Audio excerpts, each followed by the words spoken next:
नमस्कार दोस्तों। रेलवे के जितने भी कैंडिडेट हैं सबके मन में एक बहुत बड़ा कन्फ्यूजन क्रिएट हो गया है। पता है क्या है? वो है ओवरलैप डिग्री।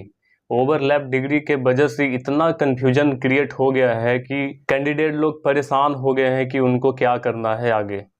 तो दोस्तों, आज के इस वीडियो में हम वो सारा डाउट क्लियर करेंगे, वो भी बहुत ही आसान भाषा में समझेंगे कि इससे कैसे बचना है और आगे क्या स्टेप लेना है, आखिर रेलवे करना क्या चाहता है। दोस्तों, अगर रेलवे की जीके जीएस का सॉल्व पेपर चाहते हैं तो इस बुक में मिल जाएगा, जो कि 3790 से भी ज्यादा क्वेश्चन है और चैप्टर वाइज दिया गया है। और रीजनिंग की बात करें तो इसमें भी देखिए सॉल्व पेपर जो कि 8700 से भी ज्यादा क्वेश्चन दिया गया है और चैप्टर वाइज दिया गया है और टाइप वाइज भी दिया गया है। मैथ की बात करें तो इसमें 10,000 से भी ज्यादा क्वेश्चन दिया गया है, चैप्टर वाइज और टाइप वाइज दिया गया है, जो कि टोटल प्रीवियस ईयर का कवर किया गया है। और एनटीपीसी सीबीटी 1 का जो एग्जाम हुआ था 2021 में, अगर उसका आप सॉल्व पेपर चाहते हैं तो इसमें देखिए 1 से लेकर 60 तक इसमें दिया गया है सॉल्व पेपर। और वॉल्यूम 2 में देखिए 61 से लेकर 129 तक इसमें सॉल्व पेपर दिया गया है 2021 का।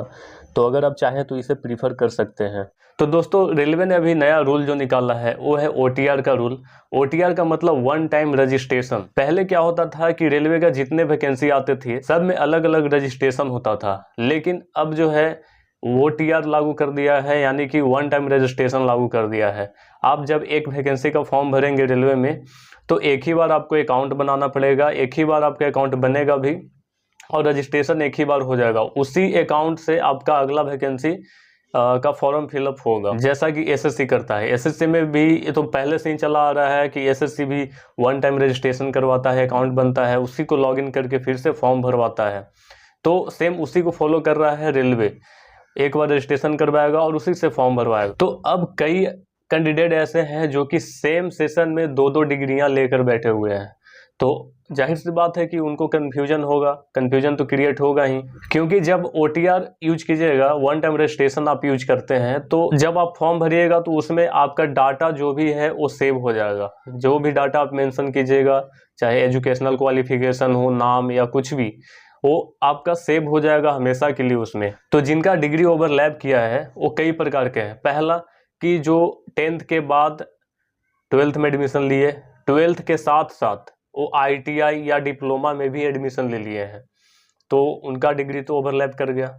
या फिर 10th के बाद 12th कर लिए, 12th के बाद ग्रेजुएशन में जब एडमिशन लिए हैं तो साथ ही साथ वो सेम सेशन में आईटीआई कर रहे हैं या फिर डिप्लोमा भी कर रहे हैं, तो उनका भी सेशन मैच कर गया। तो हाल ही में जब एएलपी का फॉर्म भराया तो एएलपी में मिनिमम क्वालिफिकेशन आपका 10th प्लस आईटीआई होता है।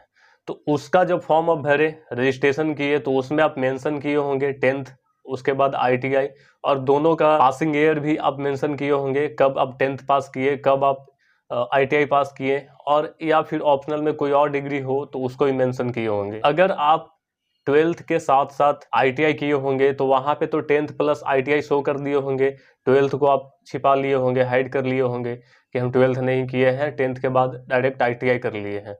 लेकिन वहां पे जब रजिस्ट्रेशन आप किए तो वो डाटा आपका सेव हो गया। तो अब एनटीपीसी का जो फॉर्म आया है तो इसमें तो दो ही एनटीपीसी का लेवल है, यानी कि 12th लेवल और ग्रेजुएशन लेवल।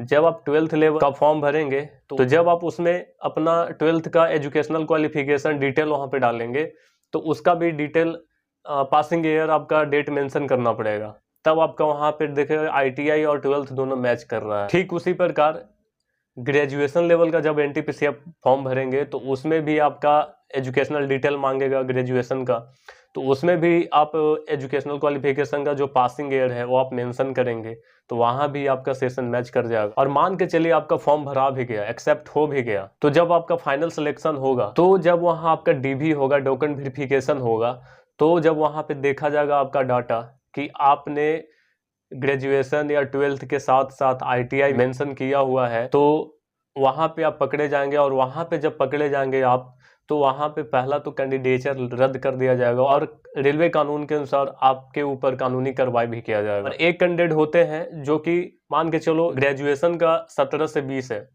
17-20 सेशन है उनका ग्रेजुएशन का, और आईटीआई का सेशन है 20-22, यानी कि 2020 में आप ग्रेजुएशन पास कर रहे हैं और 2020 में ही आईटीआई में एडमिशन ले रहे हैं। तो यहाँ पे आपको देखा जाएगा कि एग्जाम के बाद आप आईटीआई में एडमिशन लिए हैं या उससे पहले लिए हैं। अगर आप एग्जाम से पहले लिए हैं एडमिशन तो आपका सेशन मैच माना जाएगा, अगर एक दिन भी मैच करेगा तो उसको मैच माना जाएगा, और अगर एग्जाम के बाद आप एडमिशन लिए ITI में तो वो मैच नहीं माना जाएगा। तो अब बात करते हैं कि इन सब चीज़ों से बचना कैसे है। तो दोस्तों, जो ALP का फॉर्म भर दिए हैं और जिनका सेशन मैच कर रहा है, तो उनको हम ईमानदारी पूर्वक सलाह देंगे कि उनको NTPC का फॉर्म नहीं भरना है।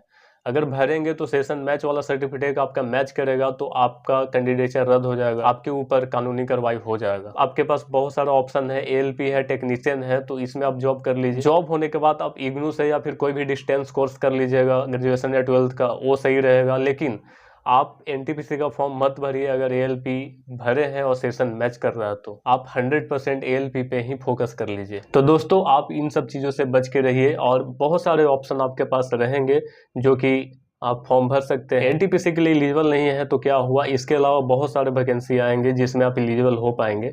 तो आप इन सब चीज़ों से दूर रहिए। तो कमेंट करके बताइएगा ये वीडियो कैसा लगा, जानकारी आपको कैसा लगा। मिलते हैं अगले वीडियो में। धन्यवाद।